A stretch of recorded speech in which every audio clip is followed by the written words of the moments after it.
rockin' with it.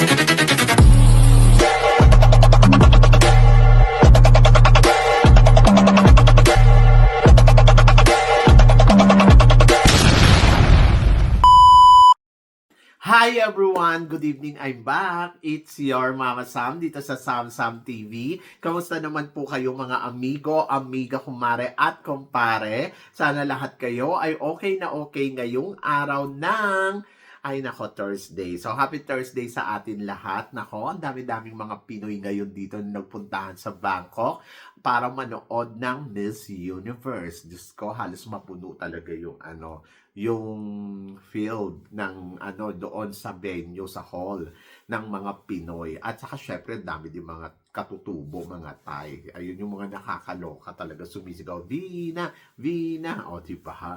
At ayun na nga, syempre excited tayo dahil eto na nga, syempre ilang tulog na lang, ilang oras na lang, malalaman na natin kung sino nga ba ang susunod na Miss Universe. So yun, so ito nga yung tanong sa akin, kamusta ba yung performance niya kahapon? Talaga bang pwede mong masabi na siya na ang susunod na Miss Universe? To be honest, oo naman. Ang ganda ng performance na pinakita ni Atisa at talagang sobrang na-proud ako bilang Pinoy. Doon pa lang sa sa natkos na suot-suot niya na gawa nga ni Maktumang.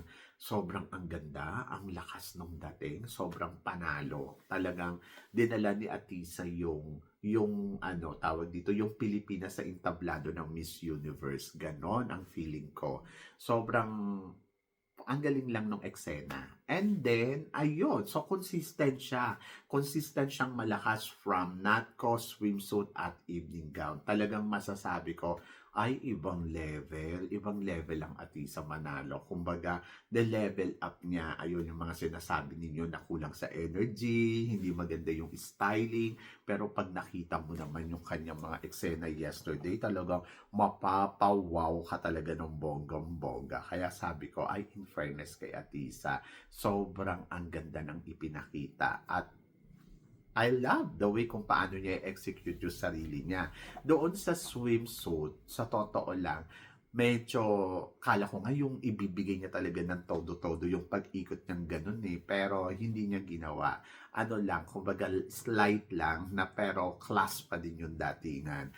At ang ganda ng eksena, ang ganda ng kanyang mga fears, performance, yung mga poses, ay nako, winner. Talagang pinatunayan ni Atisa Manalo na she is Atisa Manalo. Ganon. Siyempre, excited ako dahil bukod doon sa swimsuit na maganda yung performance niya, ang ganda din ng performance niya pagdating sa evening gown. Talagang dito pumalo din si Atisa ng bonggang-bongga. Kaya nga sabi ko, grabe, iba talaga si Atisa. Ibang level yung ibinigay na performance. Sobrang natuwa talaga ako ng bonggang-bongga. Kaya sabi ko, ay, winner to. So, ayun nga, in fairness, winner na siya. So, yun. Ang galing kasi ng execution, ang galing ng ipinakita. So, winner ang lola mo, di ba? At wala akong masabi, talagang job well done ang masasabi ko sa performance na ipinakita ni Atisa. At good ang result. And then, ayun. So, syempre, looking forward pa tayo sa mga susunod pang eksena, lalo na bukas. So, syempre, kakabahan ka dahil ano kaya ang pasabog, magle-level up ba? Feeling ko, yes, mas magle-level up siya bukas. So, kakayanin yan ni Atisa ng bonggang-bongga. At ayun nga, marami nga nagtatanong sa akin na siya na nga ba ang susunod na Catriona or siya na nga ba susunod na Pia Awards ba? Sa performance niya yesterday, it's between combination talaga ng Pia at Catriona, no? Yung fears ni Pia talagang nakita ko na parang wow. Tapos nandoon din na parang yung ngiti naman ni Catriona ang nakita ko. So, ang galing lang nung eksena. So, may pa fears, may pa ano. Kaya nang minsan medyo may nakita lang ako na parang lang, hindi lang talaga swak na swak. Pero panalo pa rin ang datingan. Lalo na yung pumost na siya ng todo. Oo, panalo yung datingan. Actually, kinabahan yung mga Thai doon Hindi lang nila maamin. Hindi lang nila talaga maibigay ng 100% na aminin sa atin lahat na parang natakot sila. Kaya yung lumabas, actually yung mga Thai, hindi sila pumapalakpak kay Atisa. Hindi sila yung mga Pinoy ang pumapalakpak kay Atisa. Siyempre yung mga ibang lahi, bitter kay Atisa yan, lalo na yung mga Latin country. Ay, oo, hindi yan para mag-effort na sumigaw para kay Atisa. And then, of course, yung mga Thai, ayun. So, syempre, gusto nila si Vina ang manalo, si Vina ang mag-uwi ng corona. Pero parang feeling ko, bitter din sila kay Atisa. Yung mga tipong ganon. Hindi naman may iiwasan, di ba? Kasi syempre, manok-manok nila, o lalo na kung supporters ka talaga ni Vina at supporters ka ni Atisa. Pero yung mga Pilipino, pwedeng pumalakpak para kay Vina. But ako, no. Charot. Charot lang. Kasi syempre, competition to. Matirang matibay. Ganon. Saka na lang uli bati-bati kapag tatapos na yung pageant. So, nasisiguro ko ba na mananalo tayo dito? So, makukuha kaya ni Atisa yung katulad ng narating ni Pia Wurtzbach at saka ni Catriona Gray? Oo, makukuha niya yon. Pero kailangan destiny niya to. Kailangan talaga mag-align yung mga bituin sa langit na walang magagawa ang mga judges kundi piliin siya. And then sa nakikita ko, yes, malakas ang laban ng pambato ng Pilipinas. At alam mo yon, talagang feeling ko papalo talaga si Atisa ng bonggang-bongga. At looking forward ako sa ipapakita niya bukas. Isa na lang iniisip ko at mga tanong ko sa utak ko kung ang mga hurado bang nakaupo ay gusto nga ba talaga nila si Atisa na manalo o gusto nila ang Thailand ang manalo. Kasi kung ang Thailand ang gusto nilang manalo, pwede kasi nilang yung eksena, 'di ba? Lalo na yung mga napapanood natin dating Miss Universe, kung sino yung mga parang piling nila tinik, magaling, talagang nililigwak na nila at nililimas na nila ng bonggang-bongga.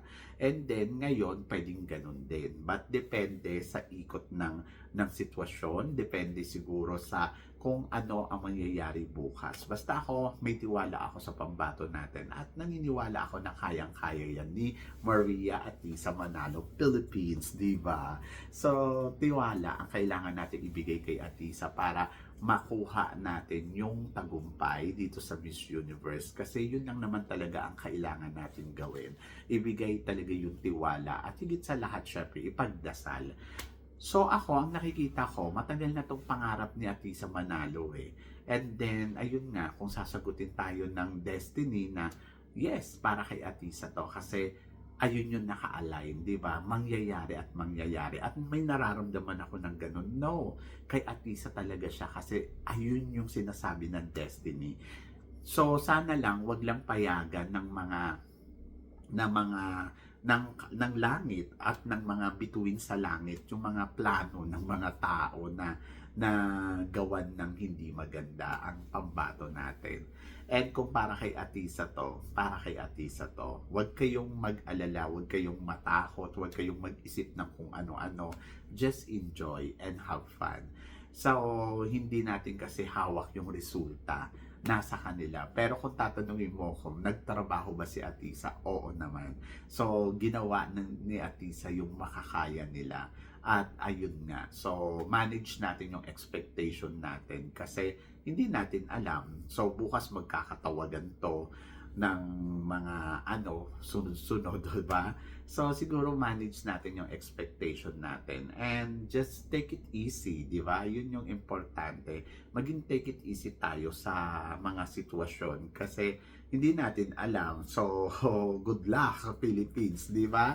So, yun. So, ako, ayun na yun eh. Basta kung para kay Atisa to, mananalo. So, walang magagawa ang lahat kung para kay Atisa talaga to. So, kahit pa sabihin mong i-manipulate nila yung resulta or may plano silang ganon, kung para kay Atisa to, hindi sila magtatagumpay. Gagawa ng paraan ang destiny para maibigay to sa tamang tao. So, yon. So, good luck and wish all the best. So, huwag tayo masyado ma-overwhelmed kasi hindi natin alam kung ano ang magiging sitwasyon.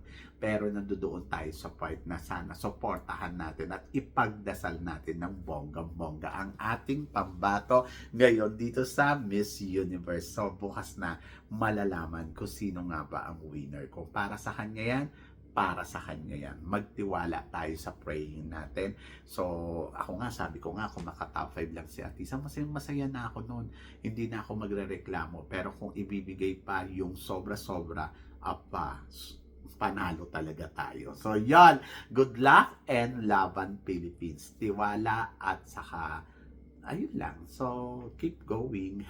Diba? So, yun. So, kayo guys, ano guys ang masasabi ninyo dito sa mga pinag-uusapan natin? I-comment below mo yan para at least malaman ko naman kung ano naman ang chika mo. So, syempre maraming salamat sa support, sa pagmamahal na binibigay ninyo syempre dito sa channel ko. At sa mga hindi pa po nakaka-subscribe, please don't forget to click like and subscribe my channel at i-click nyo na rin po ang notification bell to more updated. Syempre, sa aking mga chika, sabi nga ganon, always keep smiling and laban lang. So guys, hanggang dito na lang, hanggang sa muli nating chikahan. See you tomorrow. Thank you guys.